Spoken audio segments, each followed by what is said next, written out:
वाहिगुरु जी का खालसा वाहिगुरु जी की फतेह।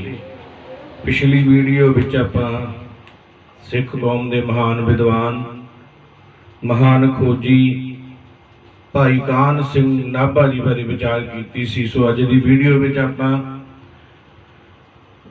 गुरबाणी व्याकरण के महान विद्वान महान खोजी श्री गुरु ग्रंथ साहिब महाराज जी की बाणी का गुरबाणी के व्याकरण के अनुसार समुची बाणी का टीका करने वाले अते होर महान खोजी महान गुरसिख प्रोफैसर साहिब सिंह जी के जीवन बारे गल करांगे।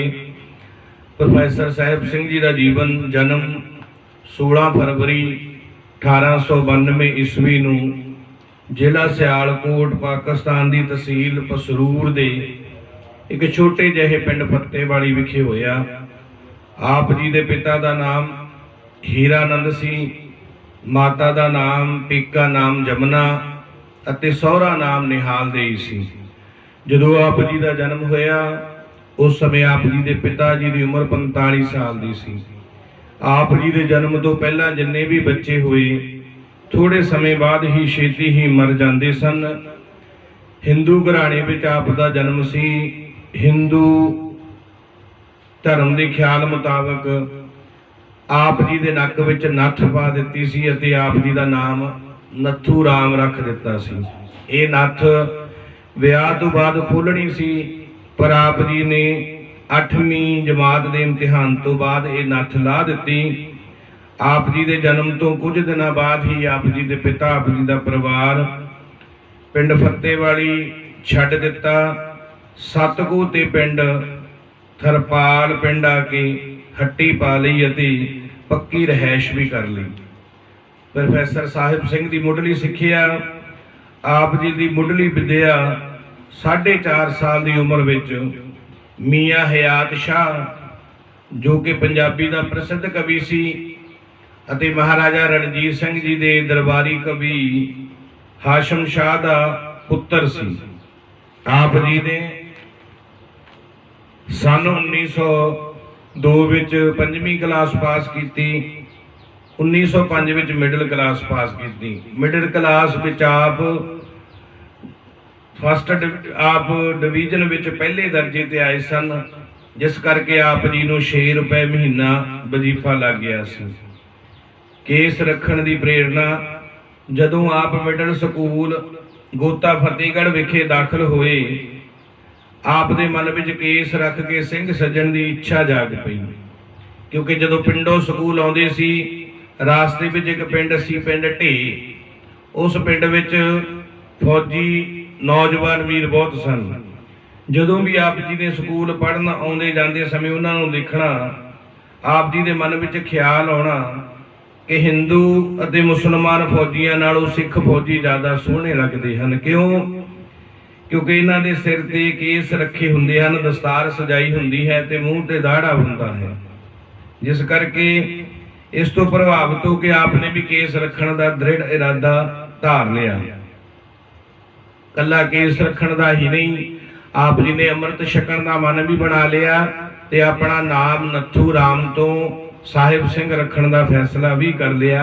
एक आप जी का दोस्त सी तुलसी राम, उसनों भी जदों आप जी ने सारी गल दसी उसने भी केस रख के अमृत छकण तो बाद अपना नाम जगजोत सिंह रखण का फैसला कर लिया। आप जी का विआह जदों आप जी 8वीं का इम्तिहान दे के घर वापस आए, आप जी का विआह 25 जनवरी 1905 ईस्वी नूं आप जी की 13 साल की उम्र विच दुर्गा देवी नाल कर दिता।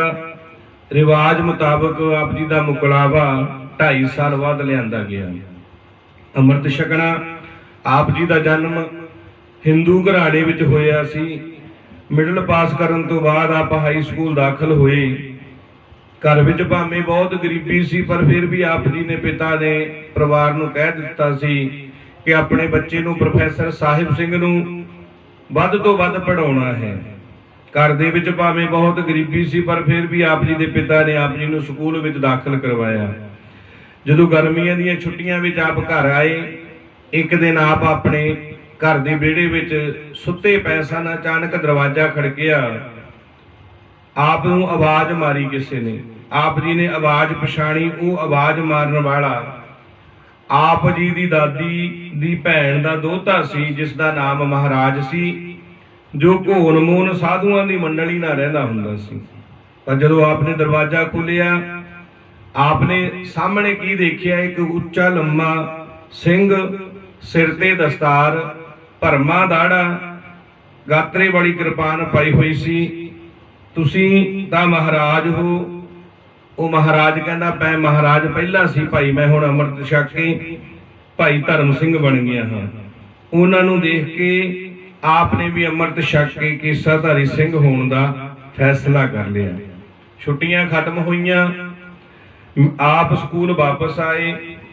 ਪਸਰੂਰ ਤੋਂ 5 ਮੀਲ ਦੀ ਵਿੱਥ ਤੇ ਪਿੰਡ ਕਲਾਸ ਵਾਲਾ ਸੀ, ਜਿੱਥੇ ਹਰ ਸਾਲ ਗੁੱਲੂ ਸ਼ਾਹ ਦੇ ਨਾਂ ਤੇ ਮੇਲਾ ਲੱਗਦਾ ਸੀ, ਤੇ ਉੱਥੇ ਸਿੰਘਾਂ ਨੇ ਇੱਕ ਸਿੰਘ ਸਭਾ ਬਣਾਈ ਹੋਈ ਸੀ। ਉਹ ਸਿੰਘ ਸਭਾ ਹਰ ਸਾਲ ਉਸ ਮੇਲੇ ਤੇ ਦੀਵਾਨ ਲਾਇਆ ਜਾਂਦਾ ਸੀ ਤੇ ਅੰਮ੍ਰਿਤ ਸੰਚਾਰ ਕਰਵਾਇਆ ਜਾਂਦਾ ਸੀ। ਆਪ ਜੀ ਨੇ ਉੱਥੋਂ ਅੰਮ੍ਰਿਤ ਦੀ ਦਾਤ ਪ੍ਰਾਪਤ ਕੀਤੀ ਅਤੇ ਆਪਣਾ ਨਾਮ ਨੱਥੂ ਰਾਮ ਤੋਂ ਬਦਲ ਕੇ ਸਾਹਿਬ ਸਿੰਘ ਰੱਖ ਲਿਆ।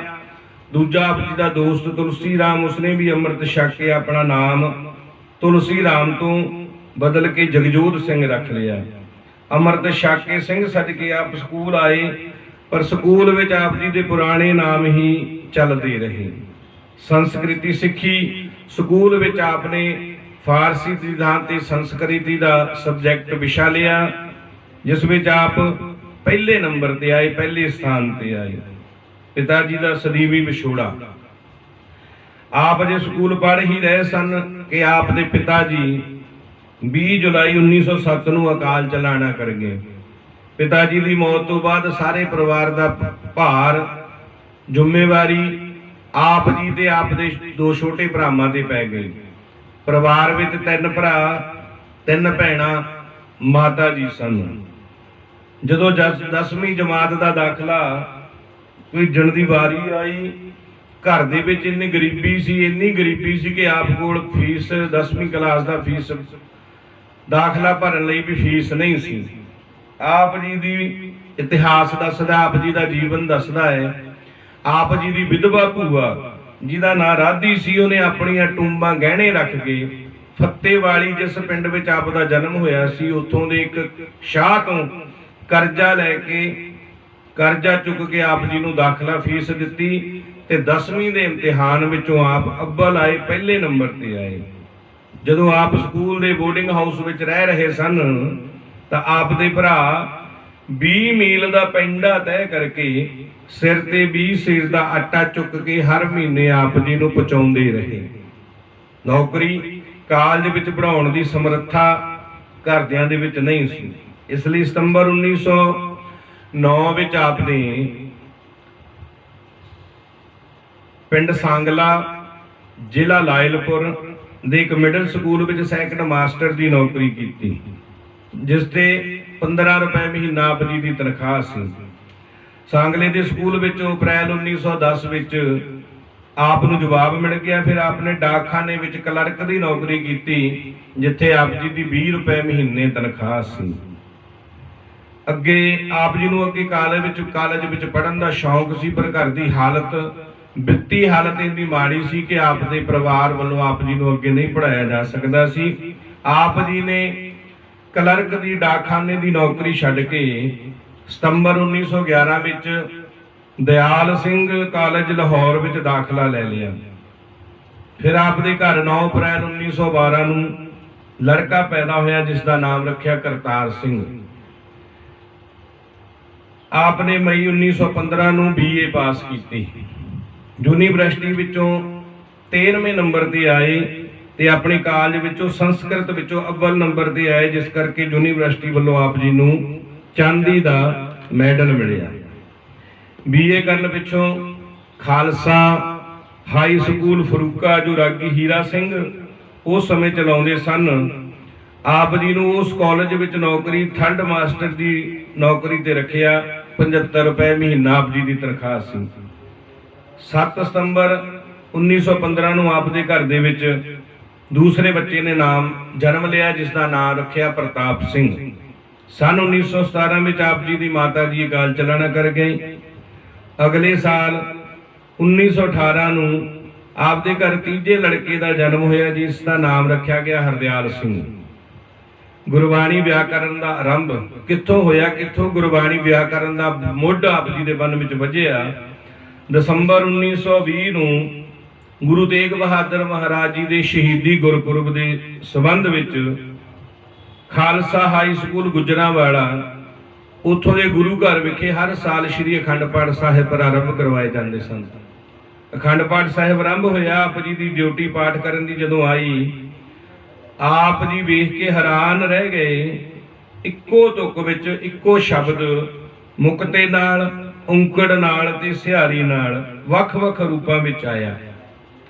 ये शब्द तीसरे पातशाह धन गुरु अमरदास महाराज जी का उच्चारण किया होया। श्री गुरु ग्रंथ साहिब जी के अंक नंबर 768 ते दर्ज है। आप पढ़ सकते हो। शब्द दियां पहलियां पंक्तियां हन, भगत जना की हर जीओ राखै, जुग जुग रखदा आया राम। ये सारे शब्द विच भगत तीन रूपां विच आया। पहला मुक्ते नाल भब्बा गग्गा तत्ता भगत, दूसरा औंकड़ नाल भब्बा गग्गा तत्ते औंकड़ भगत, ते तीसरा सिहारी नाल भब्बा गग्गा तत्ते नूं सिहारी भगत। जदों प्रोफैसर साहब ने बाणी दी ये शब्द पढ़िया, हैरान रह गए कि इक्को शब्द इक्को तुक विच इक्को शब्द मुक्ते नाल, औंकड़ नाल ते सिहारी नाल किवें आ सकदा है। बस आप जी दी रौल खत्म हुई।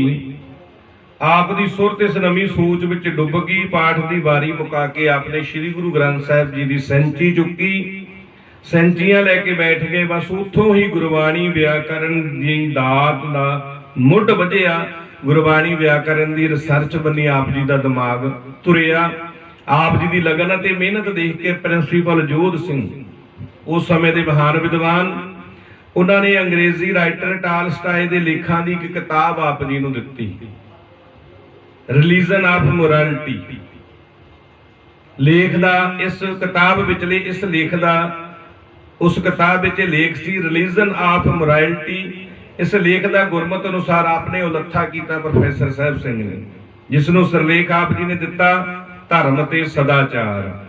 इस लेख नूं पढ़ के प्रिंसीपल जोध सिंह बहुत प्रभावित होए ते कहण लगे, प्रोफैसर साहब सिंह नूं कहण लगे, जे तू इसे राह पिया रहा किसी दिन गुरमत का चंगा लिखारी बन जावेगा। ये सचमुच ही गुरबाणी व्याकरण के संबंध विच प्रोफैसर साहिब सिंह एक ऐसे महान विद्वान हैं सिख कौम के, जिन्हों ने श्री गुरु ग्रंथ साहिब महाराज जी की बाणी की व्याकरण का मुੱਢ वजिया, कला मुੱਢ ही नहीं वजिया, बहुत सख्त अते बहुत ही मेहनत करके गुरबाणी व्याकरण तैयार की। उस गुरबाणी व्याकरण अनुसार श्री गुरु ग्रंथ साहिब महाराज जी की बाणी के सारी बाणी के अर्थ किए। ये महान कारज प्रोफैसर साहिब सिंह के हिस्से आया। ननकाना साहिब का साका 20 फरवरी 1921 ਨੂੰ ननकाना साहिब का साका वापरिया। 21 फरवरी ਨੂੰ आप साका वेखण गए प्रोफैसर साहिब सिंह। हर पासे लाशां दे ढेर, बदबू ही बदबू मार रही सी। मणा मूही लकड़ां दा कोल, मिट्टी दे तेल दे खाली बहुत वड्डी गिणती विच पीपे। ये वेख के आप दियां भुब्बां निकल गईयां, रोना ठल्लिया ना जावे। हर पासे मौत ही मौत देख के आप दा मन बहुत दुखी होया। उदासी अते गम की हालत विच आप उसे समय गड्डी फड़ के वापस अपने गृह विखे आ गए। पत्नी का अमृत छकना सन 1920 अखीरले महीने आपकी पत्नी ने भी अमृत छक लिया। दुर्गा देवी तो आग्या कौर बन गई। मई 1921 आपके घर लड़की ने जन्म लिया जिसका नाम नरिंदर कौर रखा गया, जो प्रोफैसर प्रीतम सिंह जी गुरु नानक देव यूनीवर्सिटी मुखी गुरु नानक अध्ययन विभाग उन्हां दी पत्नी सन नरिंदर कौर, जो गाह जाके बनी श्रोमणी कमेटी विच मीत सकत्तर। 20 जुलाई 1921 ਨੂੰ श्रोमणी गुरुद्वारा प्रबंधक कमेटी अमृतसर के दफ्तर में आप मीत सकत्तर की नौकरी मिली। उस समय चाबियां का मोर्चा लग्या, किरपान का मोर्चा लग्या, जिस विच आपने डट के सेवा की। उस समय आप की गिरफ्तारी हुई ते रिहाई भी हुई। दसंबर 1922 आप दे घर पंजवां बच्चा अमरीक सिंह का जन्म होया। गुरु के बाग दे मोर्चे तो बाद जैतों का मोर्चा लग गया। आप नूं बाकी ਸਿੰਘਾਂ ਦੇ ਨਾਲ श्रोमणी गुरुद्वारा प्रबंधक कमेटी के मैंबरां दे नाल गिरफ्तार किया ਅਤੇ थोड़े समय तो बाद आप जमानत ते बाहर आ गए। बाहर आके फिर आपने 22-12 जो श्री गुरु ग्रंथ साहिब दे विच दर्ज हैं उन्हां विचों 6-12 दा गुरबाणी व्याकरण अनुसार टीका किया। भाई गुरदास जी दे कवितां दी खोज की, सारे कवितां दा लड़ीवार भाव लिखिया। फिर मुढ़ तो अर्थ लिखने शुरू किए, अद्धे को लिखे, थक हार के काम बंद कर दिता क्योंकि हर रोज बहुत लंबा समा 8 तो 10 घंटे आप काम करते सी। जैतों का मोर्चा ਸਿੰਘਾਂ ने जितया 9 जुलाई 1926 नहीं 26 नूं गुरुद्वारा एक्ट पास हो गया। 9 जुलाई 1925 नूं गुरुद्वारा एक्ट पास हो गया। फिर गुजरांवाला कालज आपने नवंबर 1926 नूं आपने घर 6वां बच्चा पैदा होया जिसका नाम रखिया कुलवंत सिंह। 1927 नूं SGPC की नौकरी छड्ड के गुरु नानक खालसा कालज गुजरांवाला विखे आप संस्कृत गुरबाणी पंजाबी हिंदी के प्रोफैसर लगे। 150 रुपया महीना आप जी नूं तनख्वाह लगी। 1929 विच कालज के काम तो आप जी नूं छुट्टी कर दी। कालजों प्रिंसीपल जोध सिंह ने खालसा कालज आप दे काम की गल की, उथों भी आप जी नूं जवाब मिल गया। फिर भगवान सिंह जो कि आप जी के पुराने मित्र सन, श्रोमणी गुरुद्वारा प्रबंधक कमेटी विच लगे हुए सन, उन्हां दे नाल आप दा मेल होया। उन्होंने आप जी नूं SGPC दे अंदर नौकरी दवाई। पर 4 नवंबर 1929 नूं SGPC की नौकरी छड्ड के आप खालसा कॉलेज अमृतसर आ गए। श्रोमणी कमेटी वालों इनाम 1932 विच श्रोमणी गुरुद्वारा प्रबंधक कमेटी वालों जो आप जी ने जपजी बाणी की सटीक गुरबाणी व्याकरण के नियमां अनुसार तैयार की, उस खातर आप दा हौसला अफजाई करने लई 13 सितंबर 1939 नूं अकाल तख्त साहिब की हजूरी अंदर आप जी नूं 1000 रुपया इनाम दिता गया। ये 1932 की गल है। उस समय 1000 रुपया अज दे 1 लाख रुपए के बराबर हुंदा सी। 1932 विच ही आप जी ने आसा की वार की सटीक तैयार की। 28 दिसंबर 1932 नूं आप जी की जीवन साथण आग्या कौर आप जी की पत्नी सदा लई आप जी तो विछड़ गई, चढ़ाई कर गए। 1933 विच प्रिंसीपल जोध सिंह ते साथियां दे जोर दे के कहण ते आप जी की दूसरी शादी रतन कौर नाल होई। 1934 विच जिस दी कुखों लड़का पैदा होया जिसका नाम रखा गया दलजीत सिंह, जो कि अजकल अमृतसर विखे अखां दे वड्डे डॉक्टर हैं। 1939 विच फिर लड़की पैदा हुई जिसका नाम रखा गया भुपिंदर कौर, जो कि अजकल पटियाले विच MBBS डॉक्टर हैं। गुरबाणी के टीके किए। 1947 तो लैके 1947 तक आपने जाप साहिब, शेख फरीद जी के श्लोक गुरु अंगद साहिब 10-12, सिद्ध गोष्ठ, सत्ते बलवंड की वार, जैतसरी की वार, श्लोक कबीर जीओ के बाणी के टीके किए। ते फिर आपने सिमरन दियां बरकतां ते होर लेख किताब भी लिखी। 12 अक्तूबर 1952 नूं आप शहीद सिख मिशनरी कालज अमृतसर के प्रिंसीपल बने। समुचे गुरु ग्रंथ साहिब का टीका सन 1957 तो आपने श्री गुरु ग्रंथ साहिब महाराज की समुची बाणी का टीका करना आरंभ किया। पर 1959 में जाके आप जी की सेहत ज़्यादा बिगड़ी, कुछ महीनों का गैप पिया, आप का इलाज होया, आप ठीक होए। फिर आप जी ने गुरबाणी ते काम करना शुरू किया। 1957 तो लैके 1961 तक श्री गुरु ग्रंथ साहिब जी की संपूर्ण बाणी का टीका आप जी ने तैयार किया। टीके की समाप्ति ते जदों गुरु ग्रंथ साहिब महाराज की बाणी का टीका होया, टीके की समाप्ति ते अपने गुरु पातशाह का लख लख शुक्र किया ते कहा ये उसे पातशाह की मेहर है, नहीं तो किथे राजा भोज ते किथे गंगू तेली। ਆਪ ਜੀ ਦੇ ਬਚਨ ਹਨ ਆਪਣੀ ਜੀਵਨੀ ਅੰਦਰ। ਸਾਰੇ ਗੁਰੂ ਗ੍ਰੰਥ ਸਾਹਿਬ ਜੀ ਦਾ ਟੀਕਾ ਰਾਜ ਪਬਲਿਸ਼ਰਜ਼ ਜਲੰਧਰ ਦੇ ਮਾਲਕ ਸ੍ਰੀ ਸੋਹਣ ਲਾਲ ਜੀ ਨੇ ਬੜੀ ਮਿਹਨਤ ਨਾਲ 10 ਸੈਂਚੀਆਂ 10 ਭਾਗਾਂ ਦੇ ਵਿੱਚ ਛਾਪਿਆ।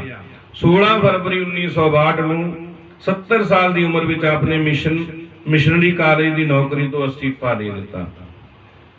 ਪੰਜਾਬੀ ਮਹਿਕਮੇ ਵੱਲੋਂ ਇਨਾਮ ਸਨ 1963 ਵਿੱਚ ਆਪ ਜੀ ਦੀ ਪੁਸਤਕ ਸਿੱਖ ਸਿਦਕ ਨਾ ਹਾਰੇ ਸਿੰਘ ਬ੍ਰਦਰਜ਼ ਨੇ ਛਾਪੀ। ਪੰਜਾਬੀ ਮਹਿਕਮਾ ਪਟਿਆਲਾ ਨੇ 400 ਰੁਪਈਆ ਆਪ ਜੀ ਨੂੰ ਇਨਾਮ ਦੇ ਕੇ ਸਨਮਾਨਿਤ ਕੀਤਾ। 1965 ਤੋਂ 67 ਤੱਕ ਆਪਨੇ ਗੁਰੂ ਸਾਹਿਬਾਨਾਂ ਦਾ ਜੀਵਨ ਲਿਖਿਆ ਤੇ ਛਪਵਾਇਆ। ਪੰਜਾਬੀ ਯੂਨੀਵਰਸਿਟੀ ਪਟਿਆਲਾ ਵੱਲੋਂ 7 ਜਨਵਰੀ 1971 ਈਸਵੀ ਨੂੰ ਆਪ ਜੀ ਨੂੰ doctor of literature ਡੀ.ਲਿਟ the degree ਦੇ ਕੇ ਆਪ ਜੀ ਨੂੰ ਸਨਮਾਨਿਤ ਕੀਤਾ। ਹੁਣ ਆਪ ਕੱਲੇ ਪ੍ਰੋਫੈਸਰ ਸਾਹਿਬ ਸਿੰਘ ਨਹੀਂ, ਡੀ.ਲਿਟ ਪ੍ਰੋਫੈਸਰ ਸਾਹਿਬ ਸਿੰਘ ਬਣ ਗਏ। ਇਹ ਆਪ ਜੀ ਦੀ ਮਿਹਨਤ ਸਦਕਾ ਹੈ। ਸਦੀਵੀ ਵਿਛੋੜਾ ਅਖੀਰ ਜ਼ਿੰਦਗੀ ਦੇ ਅਖੀਰੀ ਪਲਾਂ ਵਿੱਚ ਆਪ ਨੂੰ ਪਾਰਕਿਨਸਨ ਰੋਗ ਨੇ ਘੇਰਿਆ। ਹੱਥ ਕੰਬਣੇ, ਚੇਤਾ ਭੁੱਲਣਾ, ਗੱਲਾਂ ਦੀ ਗੱਲ ਦੀ ਤੰਦ ਅਚਾਨਕ ਟੁੱਟ ਜਾਣੀ, ਗੱਲ ਭੁੱਲ ਜਾਣੀ। ਜ਼ਿੰਦਗੀ ਦੇ ਆਖਰੀ ਪਲਾਂ ਤੇ ਆ ਕੇ ਜ਼ਿੰਦਗੀ ਦੇ ਅੰਤਮ ਸਮੇਂ ਆਪ ਦੀ ਪਤਨੀ ਰਤਨ ਕੌਰ, ਆਪ ਜੀ ਦੇ ਸੁਪੁੱਤਰ ਡਾਕਟਰ ਦਲਜੀਤ ਸਿੰਘ, ਆਪ ਜੀ ਦੀ ਨੂੰਹ ਸਵਰਨ ਕੌਰ ਜੀ ਨੇ ਆਪ ਜੀ ਦੀ ਬਹੁਤ ਡਟ ਕੇ ਸੇਵਾ ਕੀਤੀ ਜੋ ਬਿਆਨ ਨਹੀਂ ਕੀਤੀ ਜਾ ਸਕਦੀ। ਅਖੀਰ ਆਪ 29 ਅਕਤੂਬਰ 1977 ਨੂੰ 29 ਅਕਤੂਬਰ 1677 ਨੂੰ ਸਿੱਖ ਕੌਮ ਨੂੰ ਸਦੀਵੀ ਵਿਛੋੜਾ ਦੇ ਗਏ, ਜਿਸ ਨਾਲ ਕੌਮ ਨੂੰ ਕਦੇ ਨਾ ਪੂਰਾ ਹੋਣ ਵਾਲਾ ਘਾਟਾ ਪਿਆ। ਤੇ 2 ਮਿੰਟ ਆਪਾਂ ਉਹਨਾਂ ਦੀ ਸ਼ਖਸੀਅਤ ਬਾਰੇ ਗੱਲ ਕਰਕੇ ਸਮਾਪਤੀ ਕਰ ਦੇਣੀ ਹੈ। ਹਿੰਦੂ ਘਰਾਣੇ ਵਿੱਚ ਅਤ ਗਰੀਬ ਪਰਿਵਾਰ ਵਿੱਚ ਪੈਦਾ ਹੋਏ ਪ੍ਰੋਫੈਸਰ ਸਾਹਿਬ ਸਿੰਘ, ਪਹਿਲਾ ਨਾਮ ਸੀ ਨੱਥੂ ਰਾਮ। ਨੱਥੂ ਰਾਮ ਤੋਂ principal ਡੀ.ਲਿਟ principal professor Sahib Singh ਬਣੇ ਤੇ ਪ੍ਰੋਫੈਸਰ ਸਾਹਿਬ ਸਿੰਘ ਸਿੱਖ ਪੰਥ ਦੇ ਮਹਾਨ ਵਿਦਵਾਨ, ਗੁਰਬਾਣੀ ਵਿਆਕਰਨ ਦੇ ਖੋਜੀ, ਗੁਰਬਾਣੀ ਦੇ ਅਰਥਾਂ ਵਾਲੇ ਵਿਆਕਰਨ ਅਨੁਸਾਰ ਜੋ ਸੇਧ ਸਿੱਖ ਸੰਗਤਾਂ ਨੂੰ ਆਪ ਜੀ ਨੇ ਦਿੱਤੀ ਹੈ ਉਸ ਦਾ ਸਾਨੀ ਹੋਰ ਮਿਲਣਾ ਅਸੰਭਵ ਹੈ। ਜਿੰਨੀ ਮਿਹਨਤ ਗੁਰਬਾਣੀ ਵਿਆਕਰਨ, ਗੁਰਬਾਣੀ ਦੇ ਅਰਥਾਂ ਨੂੰ ਵਿਆਕਰਨ ਦੇ ਨਿਯਮਾਂ ਅਨੁਸਾਰ ਲਿਖਣ ਤੇ ਆਪਨੇ ਕੀਤੀ ਹੈ, ਸ਼ਾਇਦ ਹੀ ਕੋਈ ਹੋਰ ਵਿਦਵਾਨ ਹੋਵੇ ਜਿਸ ਨੇ ਇੰਨੀ ਮਿਹਨਤ ਕੀਤੀ ਹੋਵੇ। ਆਪ ਜੀ ਨੇ ਗੁਰਬਾਣੀ ਤੇ ਇਤਿਹਾਸ ਸੰਬੰਧੀ 30 ਦੇ ਕਰੀਬ ਪੁਸਤਕਾਂ ਸਿੱਖ ਕੌਮ ਦੀ ਝੋਲੀ ਪਾਈਆਂ, ਜੋ ਬਹੁਤ ਖੋਜ ਭਰਪੂਰ ਪੁਸਤਕਾਂ ਹਨ। ਸਾਰੇ ਗੁਰੂ ਗ੍ਰੰਥ ਸਾਹਿਬ ਜੀ ਦਾ ਗੁਰਬਾਣੀ ਵਿਆਕਰਨ ਅਨੁਸਾਰ ਟੀਕਾ ਕਰਕੇ ਵਿਦਵਾਨਾਂ ਦੀਆਂ ਔਕੜਾਂ ਨੂੰ ਆਪ ਜੀ ਨੇ ਸਦਾ ਲਈ ਹੱਲ ਕਰ ਦਿੱਤਾ। ਤੇ ਪ੍ਰੋਫੈਸਰ ਸਾਹਿਬ ਸਿੰਘ ਕਿੰਨੇ ਉੱਚੇ ਸੁੱਚੇ ਜੀਵਨ ਦੇ ਤੇ ਕੈਸੇ ਵਿਦਵਾਨ ਸਨ, ਇਹਦੀ ਘਟਨਾ ਇੱਕ ਘਟਨਾ ਤੋਂ ਜ਼ਿਕਰ ਮਿਲਦਾ ਹੈ, ਉਹ ਕਹਿ ਕੇ ਆਪਾਂ ਸਮਾਪਤੀ ਕਰ ਦੇਣੀ ਹੈ। ਪੰਜਾਬ ਸਕੂਲ ਸਿੱਖਿਆ ਬੋਰਡ ਨੇ ਮਨ ਬਣਾਇਆ ਜਦੋਂ ਇਹਨਾਂ ਨੇ ਗੁਰਬਾਣੀ ਵਿਆਕਰਨ ਲਿਖੀ ਕਿ ਪ੍ਰੋਫੈਸਰ ਸਾਹਿਬ ਤੋਂ ਪੰਜਾਬੀ ਵਿਆਕਰਨ ਦਾ ਇੱਕ ਸੈੱਟ ਤਿਆਰ ਕਰਵਾਇਆ ਜਾਵੇ। ਇਹ ਡਿਊਟੀ ਉਹਨਾਂ ਨੇ ਲਾਈ ਪ੍ਰੋਫੈਸਰ ਪ੍ਰੀਤਮ ਸਿੰਘ ਦੀ, ਜਿਹੜੇ ਪ੍ਰੋਫੈਸਰ ਸਾਹਿਬ ਸਿੰਘ ਦੇ ਜਵਾਈ ਸਨ। ਪ੍ਰੋਫੈਸਰ ਪ੍ਰੀਤਮ ਸਿੰਘ ਨੇ ਆਪਣੇ ਸਹੁਰਾ ਪਿਤਾ ਜੀ ਪ੍ਰੋਫੈਸਰ ਸਾਹਿਬ ਸਿੰਘ ਨੂੰ ਫੋਨ ਕੀਤਾ ਇੱਕ ਦਿਨ ਕਿ ਪਿਤਾ ਜੀ ਮੈਂ ਤੁਹਾਨੂੰ ਮਿਲਣਾ ਹੈ। ਤੇ ਯਾਦ ਰੱਖੋ ਪੰਜਾਬ ਸਕੂਲ ਸਿੱਖਿਆ ਬੋਰਡ ਵੱਲੋਂ ਗੁਰਬਾਣੀ ਵਿਆਕਰਨ ਸੰਬੰਧੀ ਜੇ ਕੋਈ ਫੋਨ ਆਵੇ ਆਪ ਜੀ ਨੇ ਜਵਾਬ ਨਹੀਂ ਦੇਣਾ, ਆਪਾਂ ਬੈਠ ਕੇ ਗੱਲ ਕਰਨੀ ਹੈ। ਲਗਭਗ ਇਹ 20,000 ਰੁਪਏ ਦਾ ਕੰਮ ਹੈ ਸੰਗਤ ਜੀ। ਇਹ ਉਦੋਂ ਦੀ ਗੱਲ ਹੈ ਜਦੋਂ 20,000 20 ਲੱਖ ਦੇ ਬਰਾਬਰ ਹੁੰਦਾ ਸੀ। ਪ੍ਰੋਫੈਸਰ ਸਾਹਿਬ ਸਿੰਘ ਨੂੰ ਮਿਲਣ ਲਈ ਉਹਨਾਂ ਦੇ ਜਵਾਈ ਪ੍ਰੋਫੈਸਰ ਪ੍ਰੀਤਮ ਸਿੰਘ ਆਏ ਤੇ ਉਹਨਾਂ ਨੇ ਕਿਹਾ ਪਿਤਾ ਜੀ ਜਵਾਬ ਤਾਂ ਨਹੀਂ ਦਿੱਤਾ। ਪ੍ਰੋਫੈਸਰ ਸਾਹਿਬ ਸਿੰਘ ਨੇ ਦੇਖੋ ਕੀ ਬਚਨ ਕਹੇ, ਜਿਨ੍ਹਾਂ ਤੋਂ ਪਤਾ ਲੱਗਦਾ ਕਿ ਉਹਨਾਂ ਦੇ ਮਨ ਵਿੱਚ ਵੀ ਰੱਤਾ ਵੀ ਪੈਸੇ ਦਾ ਲਾਲਚ ਨਹੀਂ ਸੀ, ਕਿਉਂਕਿ ਅੱਜ ਦੇ ਸਮੇਂ ਵਿੱਚ ਇਨਸਾਨ ਪੈਸੇ ਖਾਤਰ ਕਮਲਾ ਹੋਇਆ ਹੈ। ਪ੍ਰੋਫੈਸਰ ਸਾਹਿਬ ਸਿੰਘ ਕਹਿੰਦੇ ਮੈਂ ਲਿਖ ਦਿੱਤਾ, ਮੇਰੇ ਪਾਸ ਇਸ ਕੰਮ ਲਈ ਬਿਲਕੁਲ ਟਾਈਮ ਨਹੀਂ। ਇਹ ਸਰੀਰ ਦਾ ਕੀ ਭਰੋਸਾ ਕਦੋਂ ਸਾਥ ਛੱਡ ਦਵੇ। ਗੁਰਬਾਣੀ ਵਿਆਕਰਨ ਦਾ ਕੰਮ ਹੋ ਚੁੱਕਾ ਹੈ, ਹੁਣ ਗੁਰੂ ਗ੍ਰੰਥ ਸਾਹਿਬ ਮਹਾਰਾਜ ਦੀ ਬਾਣੀ ਦੇ ਟੀਕੇ ਗੁਰ ਇਤਿਹਾਸ ਸੰਪੂਰਨ ਕਰਨਾ ਹੈ। ਜੇ ਮੈਂ ਪੈਸਿਆਂ ਪਿੱਛੇ ਕੰਮ ਕਰਦਾ ਤਾਂ ਇਹ ਕੰਮ ਕਦੇ ਵੀ ਨਾ ਹੋ ਸਕਦਾ। ਮੇਰੇ ਪਾਸ ਜੋ ਸਮਾਂ ਹੈ ਉਸ ਦਾ ਇੱਕ ਇੱਕ ਪਲ ਗੁਰੂ ਲਈ ਹੈ। ਵਿਆਕਰਨ ਲਿਖ ਕੇ ਪੈਸੇ ਕਮਾਉਣ ਵਾਲੇ ਹੋਰ ਬਹੁਤ ਵਿਦਵਾਨ ਹਨ। ਇਹ ਪ੍ਰੋਫੈਸਰ ਸਾਹਿਬ ਸਿੰਘ ਦੇ ਬਚਨ ਸੰਗ ਜਿਸ ਦਿਨ ਉਹਨਾਂ ਨੂੰ ਡਿਗਰੀ ਨਾਲ ਸਨਮਾਨਿਤ ਕੀਤਾ ਗਿਆ। ਵਾਈਸ ਚਾਂਸਲਰ ਸਰਦਾਰ ਕਿਰਪਾਲ ਸਿੰਘ ਨਾਰੰਗ ਜੀ ਨੇ ਡਿਗਰੀ ਦੇਣ ਸਮੇਂ ਆਪ ਜੀ ਬਾਰੇ ਕਿਹਾ, ਪ੍ਰੋਫੈਸਰ ਸਾਹਿਬ ਸਿੰਘ ਪੰਜਾਬੀ ਦੇ ਪ੍ਰਸਿੱਧ ਵਿਆਕਰਣੀ ਵਿਦਵਾਨ ਤੇ ਗੁਰਬਾਣੀ ਦੇ ਮਹਾਨ ਵਿਆਖਿਆਕਾਰ ਹਨ। ਗੁਰਬਾਣੀ ਵਿਆਕਰਣ ਆਪ ਦੀ ਆਪਣੀ ਕਿਸਮ ਦੀ ਪਹਿਲੀ ਪੁਸਤਕ ਹੈ। ਗੁਰੂ ਗ੍ਰੰਥ ਸਾਹਿਬ ਦਰਪਣ ਵਿੱਚ ਸਾਰੀ ਦੀ ਸਾਰੀ ਬਾਣੀ ਦੀ ਵਿਆਖਿਆ ਬੜੀ ਛਾਣਬੀਣ ਅਤੇ ਬੜੇ ਹੀ ਸੁਚੱਜੇ ਢੰਗ ਨਾਲ ਕੀਤੀ ਗਈ ਹੈ। 1977 ਵਿੱਚ ਇਹ ਪ੍ਰੋਫੈਸਰ ਸਾਹਿਬ ਸਿੰਘ ਜੀ ਅਕਾਲ ਚਲਾਣਾ ਕਰ ਗਏ ਸਨ, ਪਰ ਉਹਨਾਂ ਦੀ ਕੀਤੀ ਹੋਈ ਸਿੱਖ ਕੌਮ ਦੀ ਖਾਤਰ ਮਿਹਨਤ ਸਦਾ ਸਿੱਖ ਕੌਮ ਦੇ ਅੰਦਰ ਉਹਨਾਂ ਨੂੰ ਸਦਾ ਲਈ ਯਾਦ ਰੱਖਿਆ ਜਾਵੇਗਾ। ਕਿਉਂਕਿ ਗੁਰਬਾਣੀ ਦੀ ਵਿਆਕਰਣ ਦੀ ਖੋਜ ਕਰਨੀ ਔਰ ਗੁਰਬਾਣੀ ਵਿਆਕਰਣ ਦੇ ਨਿਯਮਾਂ ਅਨੁਸਾਰ ਗੁਰੂ ਗ੍ਰੰਥ ਸਾਹਿਬ ਮਹਾਰਾਜ ਦੀ ਬਾਣੀ ਦੇ ਟੀਕੇ ਕਰਨੇ ਆਪਣੇ ਆਪ ਵਿੱਚ ਬਹੁਤ ਵੱਡਾ ਕੰਮ ਹੈ। ਕਿਉਂ? ਅੱਜ ਗੁਰਬਾਣੀ ਪੜ੍ਹਨ ਵਾਲਿਆਂ ਨੂੰ ਸਾਨੂੰ 80% ਸਮਾਜ ਉਹ ਹੈ ਜਿਨ੍ਹਾਂ ਨੂੰ ਗੁਰਬਾਣੀ ਵਿਆਕਰਣ ਦਾ ਕੱਖ ਵੀ ਨਹੀਂ ਪਤਾ। ਅਸੀਂ ਪੜ੍ਹੀ ਹੋਈ ਚੀਜ਼ ਨੂੰ ਅੱਜ ਲਿਖੀ ਹੋਈ ਚੀਜ਼ ਨੂੰ ਪੜ੍ਹ ਕੇ ਉਹਦਾ ਲਾਹਾ ਨਹੀਂ ਲੈ ਸਕਦੇ। ਪ੍ਰੋਫੈਸਰ ਸਾਹਿਬ ਸਿੰਘ ਦੇ ਜੀਵਨ ਬਣੀ ਦੇਖੀਏ, ਜਿਨ੍ਹਾਂ ਦੇ ਸਮੇਂ ਵਿਆਕਰਣ ਬਿਲਕੁਲ ਹੀ ਨਹੀਂ ਸੀ, ਜਿਨ੍ਹਾਂ ਨੇ ਬਹੁਤ ਹੀ ਸਖਤ ਮਿਹਨਤ ਤੇ ਸਖਤ ਘਾਲਣਾ ਤੋਂ ਬਾਅਦ ਗੁਰਬਾਣੀ ਦੀ ਵਿਆਕਰਣ ਤਿਆਰ ਕੀਤੀ। ਗੁਰਬਾਣੀ ਦੀ ਵਿਆਕਰਣ ਤਿਆਰ ਕਰਨ ਵਾਸਤੇ ਬਾਅਦ ਉਸ ਨਿਯਮਾਂ ਅਨੁਸਾਰ ਗੁਰੂ ਗ੍ਰੰਥ ਸਾਹਿਬ ਮਹਾਰਾਜ ਦੀ ਬਾਣੀ ਦੇ ਟੀਕੇ ਕੀਤੇ। ਹੋਰ 30 ਖੋਜ ਭਰਪੂਰ ਪੁਸਤਕਾਂ ਸਿੱਖ ਕੌਮ ਦੀ ਝੋਲੀ ਪਾਈਆਂ। ਇਹਨਾਂ ਦੀ ਸਖਤ ਮਿਹਨਤ ਨੂੰ ਸਦਾ ਵਾਸਤੇ ਨਮਸਕਾਰ। ਹੋਈਆਂ ਭੁੱਲਾਂ ਦੀ ਖਿਮਾ। ਆਉਂਦੇ ਦਿਨਾਂ ਵਿੱਚ ਆਪਾਂ ਹੋਰ 5-4 ਵੀਡੀਓਆਂ ਸਿੱਖ ਕੌਮ ਦੇ ਮਹਾਨ ਵਿਦਵਾਨ ਜਿਨ੍ਹਾਂ ਨੇ ਸਿੱਖ ਕੌਮ ਲਈ ਮਹਾਨ ਅਤੇ ਸਖਤ ਮਿਹਨਤ ਕੀਤੀ ਹੈ ਉਹਨਾਂ ਨੂੰ ਯਾਦ ਕਰਦਿਆਂ ਉਹਨਾਂ ਪ੍ਰਤੀ ਪਾਵਾਂਗੇ। ਬੋਲਦਿਆਂ ਕੋਲੋਂ ਹੋਈਆਂ ਭੁੱਲਾਂ ਦੀ ਖਿਮਾ। ਵਾਹਿਗੁਰੂ ਜੀ ਕਾ ਖਾਲਸਾ, ਵਾਹਿਗੁਰੂ ਜੀ ਕੀ ਫਤਿਹ।